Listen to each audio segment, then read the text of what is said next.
Nearing that lunchtime hour on your Tuesday, and some of the heaviest rain now focused toward Hamilton, Russellville, Moulton up in northwest Alabama. And this is where some of the heavier showers have been since this morning. But most of us measuring less than 1/4 of an inch of rain today. We've got scattered showers spreading in from the west, heavier pockets of rain over Pickens County, Fayette, over toward Tuscaloosa. But this afternoon, we're mainly just left with scattered showers, not going to be dealing with a lot of heavy rain until tomorrow. And that's when things change. We have had tomorrow labeled as an impact day for a week now.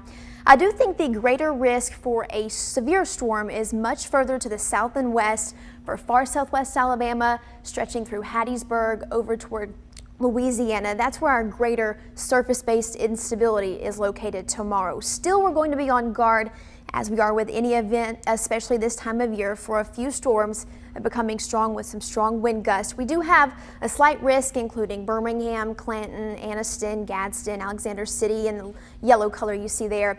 And then Tuscaloosa, Greene, Sumter, Hale counties, Pickens County actually included in a level 3 out of 5 risk for a severe storm tomorrow.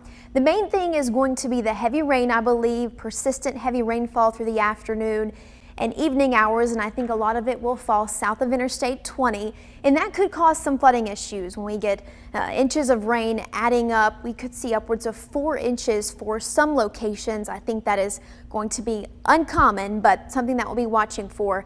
And then some strong gusty winds are possible too, gusting up to 40 at times through tomorrow evening. Tornado threat is low for central Alabama, but again, we're going to be on guard. Of course, just before noon tomorrow, this complex of storms begins to move in from South Mississippi, tracking east through the early afternoon, 1-2 p.m.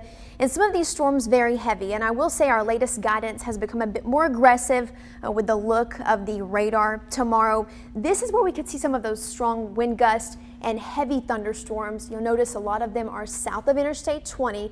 They continue to track east through 4-5 p.m. And then close to dinner time, a lot of them looks to be south and east of Birmingham, stretching through Coosa County down toward Interstate 85. Some of these very heavy and loud, and again producing some very impressive rainfall through tomorrow night. We're left with clouds through Wednesday night before we start to see drier conditions heading into Thursday. Again, 2 to 4 inches of rain possible. I do think the 4-inch amounts are going to be less common, but more likely south of Interstate 20 down toward Interstate 85. And so we do have a risk of flooding. A flood watch begins tomorrow afternoon. That'll carry us through Thursday morning. And then the Weather Prediction Center has actually outlined many of us along I-20 and further to the south in a moderate risk of seeing some flooding across central Alabama tomorrow. After the impact weather, we will stick with a few showers on Thursday, but much brighter by the weekend. Warm weekend ahead too. If you like the warmer weather, touching the 80s by Sunday. So hang in there. We'll get back to the sunshine soon enough. You're watching WVTN 13 News.